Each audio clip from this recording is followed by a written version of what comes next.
Hello, I'm Bob Weeks for Wichita Liberty TV, your weekly source for news, analysis, and commentary about Kansas and Wichita government and public affairs.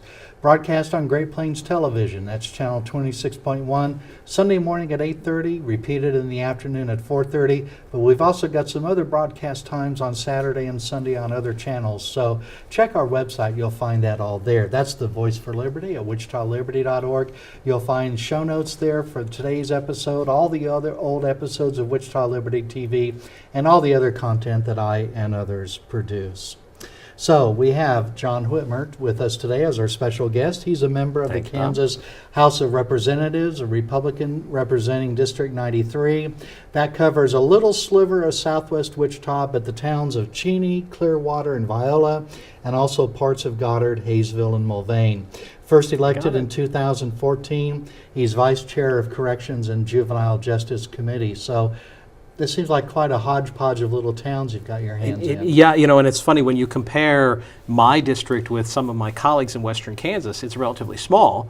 But for Sedgwick County, I have the largest in Sedgwick County. It's basically all of southwest Sedgwick County. So now, of course, the members of House of Representatives run for election every year. I haven't heard. Are you planning to run again next year? You know, I have a tradition. I usually go on the first day back. So I'll go up in January and then I file. So. Okay, very good. So we've got that there. So, you know, we were talking with, well, Susan Wagle, the Senate President, was addressed the members of the Pachyderm Club last week, and I think it came up that, you know, next year is an election year. It's hard to get anything done.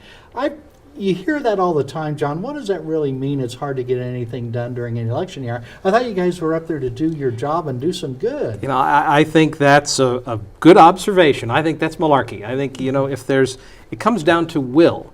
If we have the political will, we can get anything we want accomplished. And that's what it really comes down to. What the problem is, you have people who are afraid to take risks or step out in an election year.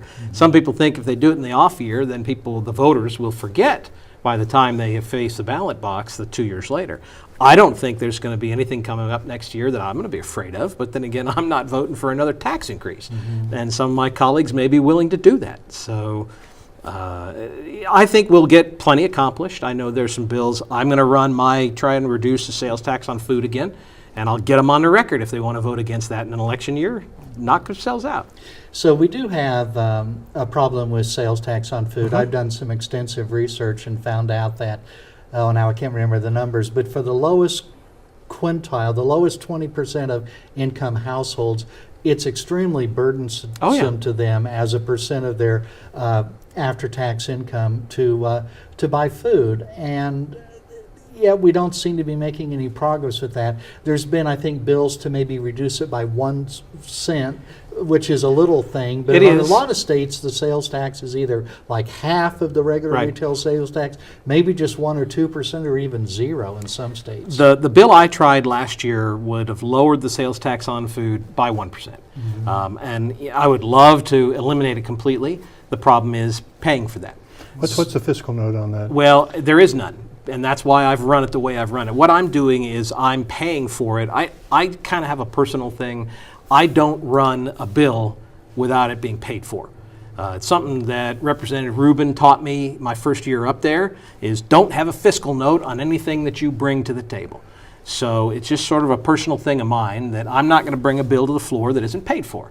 So what I've done is I'm taking sales tax exemptions and I'm eliminating certain sales tax exemptions, sort of things like lottery cards, lottery sales, bingo cards, getting your nails done. These services, simple things. I mean, why is it that when you buy a newspaper or you go and get your nails done, you're not going to pay sales tax on that?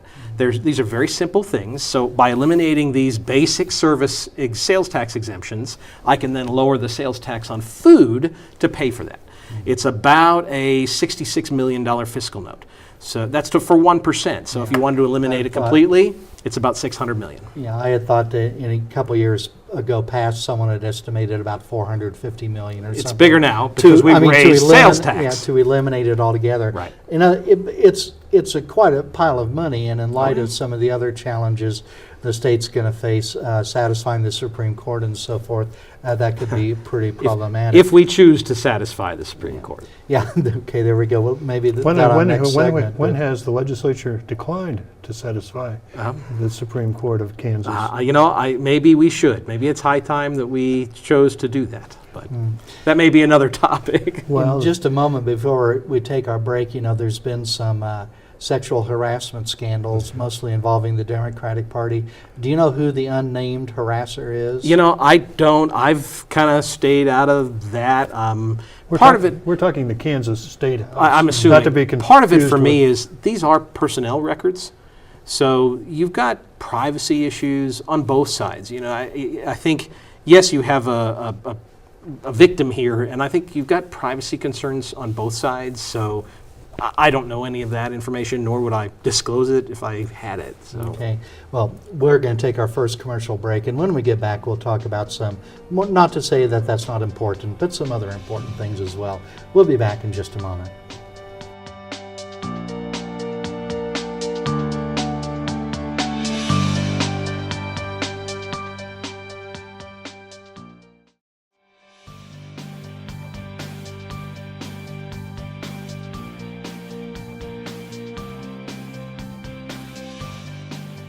Welcome back to Wichita Liberty TV. I'm Bob Weeks. We've got co-host Karl Peterjohn and our special guest, Kansas Representative John Whitmer. So we mentioned it just in passing in the first segment, but there has been, I think it was October 2nd, the Kansas Supreme Court made a decision about school financing. They don't say a certain amount of money, but to satisfy them, it might be what, $400, $500, $600 million a year, a pretty big chunk of Something change. like that, yes. So what's the stance, do you think, of the legislature coming up in a couple months when you get started regarding that? I know the members of the Truth Caucus, which is a conservative group in both chambers, we've taken a pretty solid stance that the court, this is a hyper-partisan court that is willing to deprive our children of an education over a small portion of funding. We give Of their threat to shut right down schools. their threat to shut down schools over a portion of the funding. We're not talking about overall funding, which is well over 50% of the total funding of the state budget. They're willing to shut down for just a small portion. And the biggest issue that we've seen is when is enough enough? I've had superintendents who've told me it'll never be enough. You've had the attorney representing the school districts was asked recently. He said, you need another $600 million. And they asked, how would you pay for it? You know what his response was? I don't care how we pay for it. Well, I've got constituents who care. And I was at a town hall recently, and ironically, they had a pie eating contest. And so I used the pie analogy, and I said, you got a pie here, and 50% of the pie goes to K-12. And you've got another chunk of the pie going to caseloads and social services. You got another chunk of the pie that's going to other services, administrative and state resources like highway patrol and essential functions. Now, if the court comes in and says we need to give another piece of pie to somebody, you have two choices. You're either going to give one of those pieces of pie to the courts, or you're baking me another pie. Those are your choices. Well, that's what we need, is we do need a bigger pie, and unfortunately we've had some trouble with that in Kansas. I was going to bring that up, in 2016, the Wichita MSA economy shrank by a substantial amount.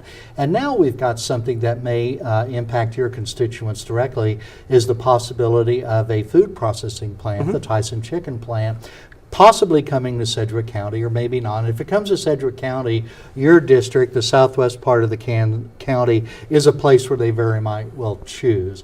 And I know you have some feelings on that. What do you think about that, John? It's very speculative at this point. I have had a chance to meet with the Secretary of Commerce, Nick Jordan. I met with him, and we're way ahead of ourselves here. It's very early stages. But there has been some speculation. There's some speculative mapping that they say it's going to be in this portion of southwest Sedgwick County. My take on it, and this is what I've told my constituents, and there's a loud vocal group that is opposed to it. First thing I'm insisting on is that this be done in a transparent manner. I think one of the things that upset the folks in Tonganoxie was that this was not open. The process was not open, that they had done it behind closed doors. And so for me, the first thing I'm insisting on is that we do this in an open and transparent way, that there's no sweetheart deals, that there's, I get the need for certain economic development incentives, but it's got to be above board. And if there's any sweetheart deals or strings attached, we need to know about it. And you have to have an open forum where the people have a chance to be heard. And I think that was the biggest frustration that they saw in Tonganoxie. And so what I'm making sure of that my constituents are having that chance to be heard, the folks in Clearwater, the folks in Hayesville.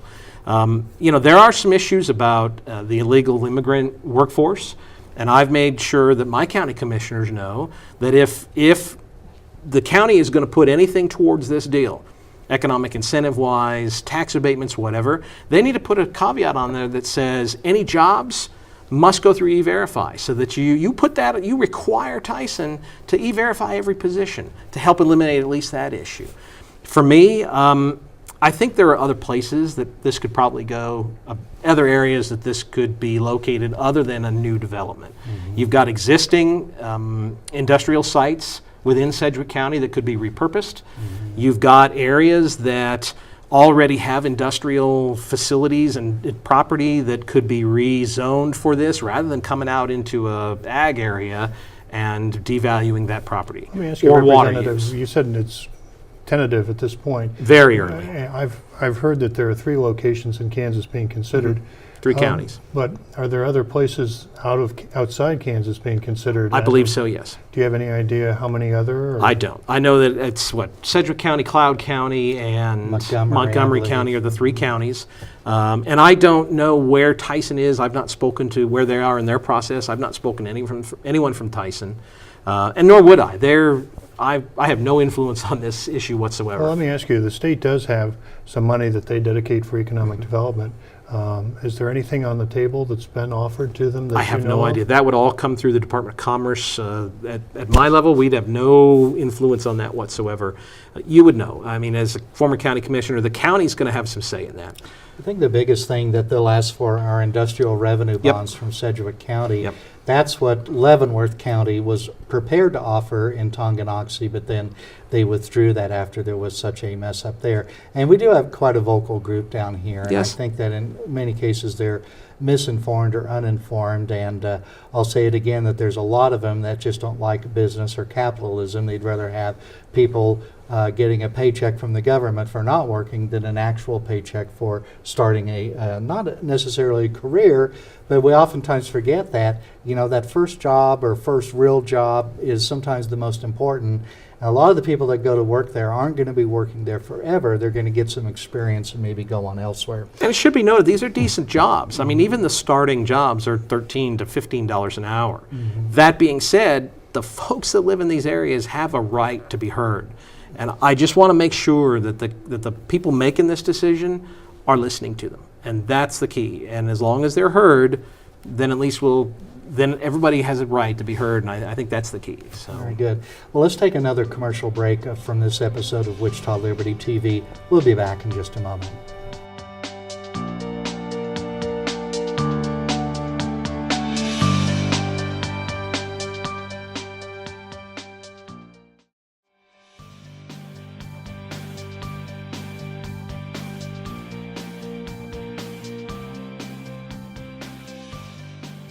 Welcome back to Wichita Liberty TV again. I'm Bob Weeks, of course, co-host Karl Peterjohn. Our guest is John Whitmer of the Kansas State Legislature, House of Representatives. So, Don Heineman, he's the majority leader. Oh, you're going to get me in trouble now. Yeah, I am. He had a newsletter this week, and he also he's had quite a bit to say since the session ended, that it was really impossible to cut spending, that raising taxes was the only thing that could be done. And I asked Speaker Rickman, he was in this seat earlier this summer, and I remember the governor had a proposal to save $47 million by changing the way that school employees purchase their health insurance, consolidating it. And that didn't happen, did it? Was it even considered, really? Or, I mean, Speaker Rickman just said, not enough time to do that. Oh boy. You really want to get me in trouble, don't you? Well, just tell us why were we not able to even consider something like that? This was not cutting back on I know, service. I know. Not cutting back on salary or benefits. It's just asking schools to do something maybe a lot different that would be a little painful for them. And $47 million is a pretty big chunk of change. What this comes down to, and I referred to it a little bit earlier, I alluded to this, it's will. In the legislature, we have the phrase 63, 21 and 1. And that's really what it comes down to. Majority in the House, majority Right. in the Senate, and the governor's signature. And that's it. And we don't have 63 because the some would call them liberal Republicans, some would say moderate Republicans, and you saw that repeatedly this session. Some would call them rhinos. Some would. There's a coalition, different coalitions within the House that vote in different ways. And we, the conservatives, I sat in a meeting specifically with, he's on his way out. So I met with the governor at one point and was just told, there were 5 of us, 5 solid conservatives from the House and 3 from the Senate, and we were specifically told, stop pushing for cuts. It's not going to happen. And it's just because they know that we were just wasting time pushing for cuts and my take on it, and I ran 3 attempts at $150 million just to get $150 million in cuts. And they finally just said, stop trying because there's no point, you're wasting your effort. Did you get recorded votes on them? There's no... No, Why? just division votes? Just one? Just why? Why even, Let me ask you, how big was you said you're part of the Truth Caucus? Uh-huh. How many members in the House and Senate does that consist of roughly? It varies. There's roughly anywhere, depending on the issue. We have about 24 to 32 in the House, and in the Senate there's 8 to 14, depending on the issues. Because let me ask you, there's been a lot of talk about bringing Obamacare and expanding Obamacare. Oh, in that will come up Kansas, again. And I say the Obamacare Republican, the people who support President Obama, who are Republicans. Medicaid expansion, yeah. Under the Medicaid expansion label. Is that coming up next It year? will come up And again. And how do you think that's going to, will that change, you think? We were able to sustain the veto this year in the House. As you know, they were unable to sustain in the Senate, but we were able to sustain it in the House. I think it was by 1 or 2 votes. Yeah, it was very close. We are going to be very close again this session. We know that it's coming up. The Democrats want it. Many of my colleagues in the Republican caucus want it. But it's a budget buster. I know it is, and they say that it's revenue neutral. That's just a fallacy. I've got on my phone. I keep it on my phone so that when people ask, I can show them how many states that have expanded Medicaid have blown through their budgets, have gone way over on their cost estimates. It's a fallacy, and with what Congress is doing, it is ludicrous to even consider expanding when you don't know what the federal government's going to do, and yet there will be an effort to expand Medicaid again. Well, let me ask you, because Senate President Wagle gave a speech at the Pachyderm Club Friday and said because of the edicts from the Kansas Supreme Court concerning school finance, that the legislature is facing a constitutional crisis. Would you agree with that assessment of the I governor? think so. Would you go beyond it in terms of, I think if you've got basically a judiciary that's saying you need to spend more money, now that this decision, the most recent canon decision, may not mention a specific dollar amount, but previous decisions like Montoy did include a specific Right. dollar amount.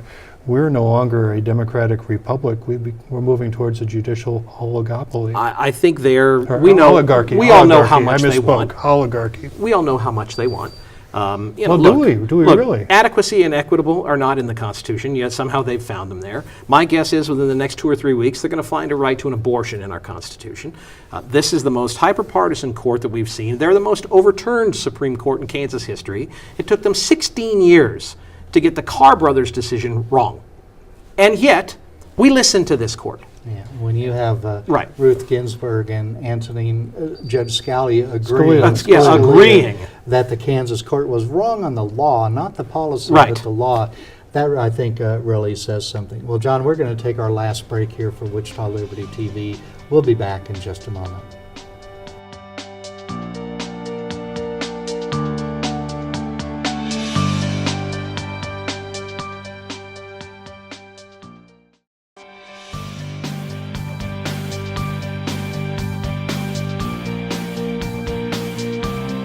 Well, welcome back to this last segment of Wichita Liberty TV. I'm Bob Weeks, co-host Karl, Peterjohn, our guest John Whitmer, Republican of the Kansas State House of Representatives. So, Representative Whitmer, you know, of course, as everyone does, we're going to select a new governor next year in an election.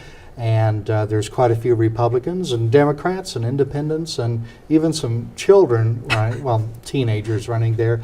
But you do have a favorite candidate. Tell us who that is and why do you think he'd be a good governor for Kansas? I'm supporting Wink Hartman. And, you know, part of it is, and don't get me wrong, Secretary Kobach, I really like Chris. I think Dr. Collier could be a good governor. Ken Seltzer's a great guy. There's a lot of candidates that I like.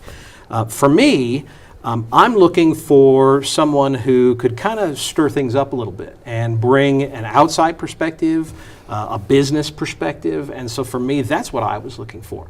I wanted someone who could kind of come in from a different, non-political background and say, we need to change the way Topeka has been governed. And it goes back, for me, it goes back to Einstein's definition of insanity, doing the same thing over and over again and expecting different results. And when you have agencies, the bureaucracy of which is, and I've watched these budget discussions, and I've looked at the resistance as we've tried to implement zero-based budgeting, for example. And then I talk to businessmen who just say, well, how come they don't understand this concept? And a lack of leadership. Again, I don't mean to, I like our governor, but we need a leader. We need someone who can come in and say, this is what I want, and if you don't do it, I'll fire you and find someone who will, who maybe stays off Twitter. And so that's kind of why I like the idea of a businessman who could bring in that type of experience. So I'm having trouble thinking of, in my mind, of the list of all the Republican candidates, but I think all of them are either office holders or have been office holders. Everyone but Mr. Hartman has been at some time has been either currently elected or been in an elected position, and that's why I like Wink. And he's conservative. I get, he and I share philosophically on life and guns and those issues. But for me, it comes down to fiscal and creating jobs and putting people back to work and getting our economy working, and that's why for me. But the other thing for me is we've got to get a Republican in there, or gosh darn it, if Jim Ward's our next governor, we got serious problems. Yeah, so, and I don't know if he's got a primary to work through with a couple other, including the former mayor of Wichita, Karl Brewer, and other candidates. But let's go back to the teenagers running for governor. And do we need some reform of our election laws in this area and some other areas regarding candidates? Yeah, and if I had my druthers, we are going to run a bill. I can tell you that right now. I've spoken to Don Hyman. I've spoken to Speaker Reichman. We are going to run a bill.